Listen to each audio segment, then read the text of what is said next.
When I was in high school, I often thought about what adulthood would look like and what that phrase meant. In my mind, adulthood seemed to begin shortly after college, somewhere in your early 20s. And it was a time when all the hard work and preparation from the previous 17 or so years of education would finally begin to pay off. At that point in my life, once I had overcome all of life's major obstacles in high school and college, I'd finally be in control, independent and fully equipped to handle anything life threw my way. Adulthood was a destination that represented a state of experience, wisdom, and understanding of life. As I entered my senior year of high school, I had a great plan for success. I had a great group of friends, good grades, and I was captain of the soccer team. My high school guidance counselor produced a list of potential career paths for me based solely on my math SAT scores, and I graduated high school armed with a full scholarship to the University of Delaware for civil engineering. Spoiler alert, St. Andrews employs exactly 0 civil engineers on its faculty. It was the week before I left for college, and the soft whispers of doubt that I had been able to ignore and plan around the previous year had become louder and louder in my mind. I wasn't prepared. I wasn't ready. I thought that the previous 18 years of life was supposed to make this transition to independence smooth and seamless, but it hadn't. I wasn't ready to leave home and take care of myself. I wasn't ready to be at a large university with thousands and thousands of students moving in all different directions. I wasn't ready to be handed the keys to my life and have this much control over my successes and my failures. But despite all of my fears and trepidation, I went to college and began trying to fulfill my destiny that I thought was becoming a civil engineer. After the first semester, I could tell that something was wrong. My heart was being called in a different direction, but I didn't know where to. I knew that I needed to make a change, so I switched from engineering to biology, still uncertain if it was the right decision. However, it came at a cost and forced me to give up my scholarship and delayed graduating a year. The decision I made to follow my heart didn't make my life easier. In fact, it made it much harder, with a lot more work involved and long hours. I took classes in the mornings, began an internship in the afternoons, and took part-time jobs in the evenings and weekends to make ends meet. One of the jobs that I had during that time in college was working security for a local restaurant establishment. In other words, I was a bouncer at a college bar. This was not a job option that came up in the conversations with my high school guidance counselor, and the job application never asked me anything about my math SATs. As I have a low tolerance for conflict and drama, this job was not well suited for my personality, but at the time it was the only late night job I could find that didn't conflict with my daytime schedule. My life was really busy, and having a schedule that began at 8 a.m. and ended at 2 a.m. made every day feel like a constant uphill climb. During the rare moments when I could finally sit down and collect my thoughts, I'd ask myself, how did my plans get so far off track? If God truly had a hand in my life, then how in the world did I end up here, working 16-hour days, struggling to get by and in over my head with a future that seemed so unclear?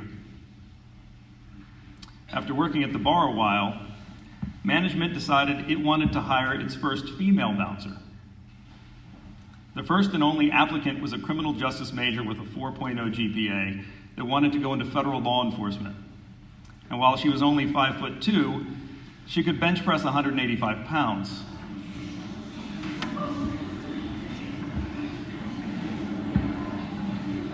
She had a smile that could light up a room and a captivating personality. But if you got out of line at the bar, she'd put you into a wall. Over the next few months of working together, we became great friends. And there were many times that I told myself, I should ask her out. But a voice in my head kept saying, no way, this woman is way out of your league. Eventually, and I say this with both great pride and definitive proof of divine intervention, She asked me out.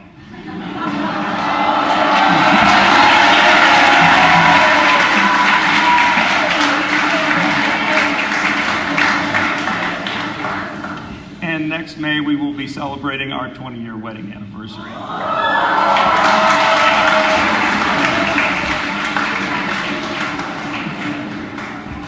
My wife and I have the kind of relationship where when I introduce her to people and say, I'd like you to meet my wife, Shara, the person looks at my wife, looks back at me and kind of squints, and then looks back at my wife and tilts their head a little bit. And I can tell what they're thinking. Does this woman have the wrong eyeglass prescription? Did Al used to be taller? But there's actually a sports phrase borrowed from football that describes this phenomenon. It's called outkicking your coverage. In football terms, it describes when a punter who normally kicks a ball 45 yards or so, just out of the blue, gets a hold of a punt and sends it 65 or 70 yards, and the coverage can't get down the field fast enough to cover the ball. In relationship terms, outkicking my coverage means that I am blessed to be with a woman who is smarter, stronger, tougher, more attractive, and better than me in every way.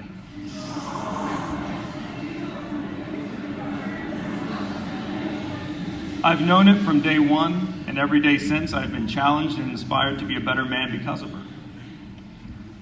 In fact, there is a strong membership to the St. Andrews Faculty Husband I Outkicked My Coverage Club. And while I don't want to name any names, Mr. Roach has been a proud member for 44 years.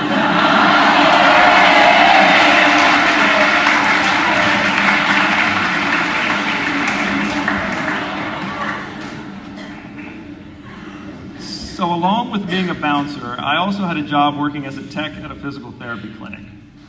After I became certified as an athletic trainer, I continued working at the clinic full-time, but held 2 other jobs to pay the bills. One afternoon, the clinic received a phone call from Bob Colburn, the athletic director at St. Andrews. The school needed an athletic trainer as soon as possible and wanted to know if the clinic had anyone interested. I came to campus, interviewed, and within a few days began working my 4th job. The job was part-time, and my plan was to work at St. Andrews for a year or 2, build my resume, and move on to bigger and better things. Besides, I had my doubts that this new setting was a good fit for me because I wasn't sure if I would connect well with teenagers. On my first day of work here, I was setting up my office at the start of the winter season of 1997. I think I'd only been in the office a few minutes when a student ran in and frantically said, "Someone is hurt on the basketball court." I ran down to the court to see a girl with long brown hair and braces sitting on the floor, hunched over and struggling in pain. I asked, "What's wrong? Where are you hurt?" In between gasps of air, she said, "I can't breathe." My initial thought was, wait, this is supposed to be an ankle or a knee. She can't breathe, now I'm having trouble breathing. But in that moment, I pushed those thoughts aside, remembered my training, and talked the girl through it. After her breathing became normal again, we joked and laughed, and she thanked me for being there for her. And from that moment, I was hooked. I spent the next 2 decades experiencing and living the highest highs of seeing athletes achieve things that they never thought possible, while also seeing them experience the lowest lows of defeat, injury, and self-doubt. Through it all, it has been an honor to stand shoulder to shoulder with the best community of students in the world and make some of the most powerful connections of my life. In fact, 22 years later, and I'm still friends with the basketball player with brown hair and braces from that first day of work. Bernadette, thank you for being here tonight. So while I was a young husband and getting my footing on a new career at St. Andrews, my wife and I began to plan a family. I was adamant. I wanted 2 kids. She wanted 3 kids. Eventually, I compromised and we had 4 kids. The first 3 came all at the same time.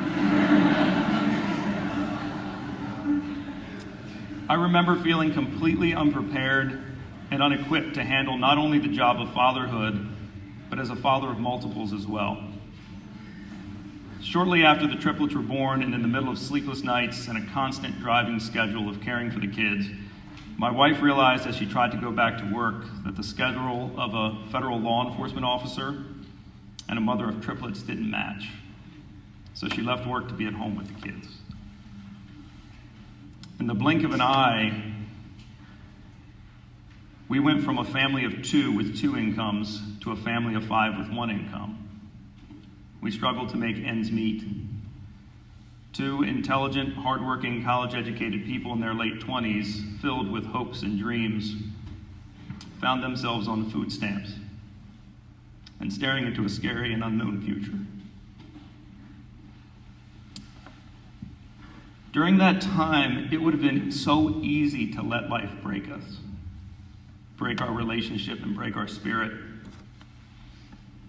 Instead, we decided to double down on our commitment to one another and hold on to our hope and our faith and wake up every morning and give the day everything we had for the sake of our family.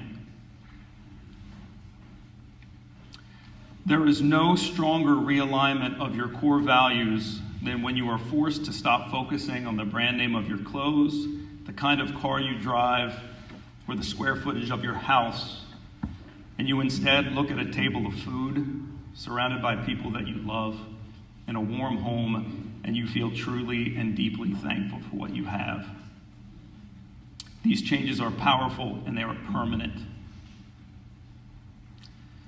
When I look back, I see that the scariest moments, the most uncertain moments, the moments where I didn't feel ready to carry the load, all became the greatest blessings, experiences, and moments of growth in my life. For God does not call the equipped, He equips the called. Perhaps you're an upperclassman in the midst of the college process with all the pressures and uncertainty of creating a successful future. Perhaps you're a new faculty member who has moved to this new community in Middletown and are trying to mentally digest the enormous and overwhelming amount of information that has been given to you over the last 3 weeks. Or perhaps you're a new student here at St. Andrews. Between the hectic schedule of leaving home, meeting new people, square dances, and classes, you find yourself in a moment of quiet reflection where the voices of doubt begin to creep in and you ask yourself, am I ready for this? I can tell you, you were not called to St. Andrews because you are ready. You were called here to get ready. Our transformations from who we are to who we are meant to be many times stands on the other side of fear and uncertainty. When our plans fall apart, but we are willing to take a leap of faith on God's plan, put in the work, and fight every day for what we value and what we love.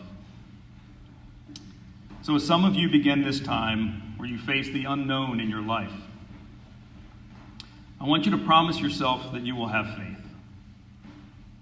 But don't have faith on who you think you are, what you think you know, and how prepared you think you are to have all of the answers as you go on this journey.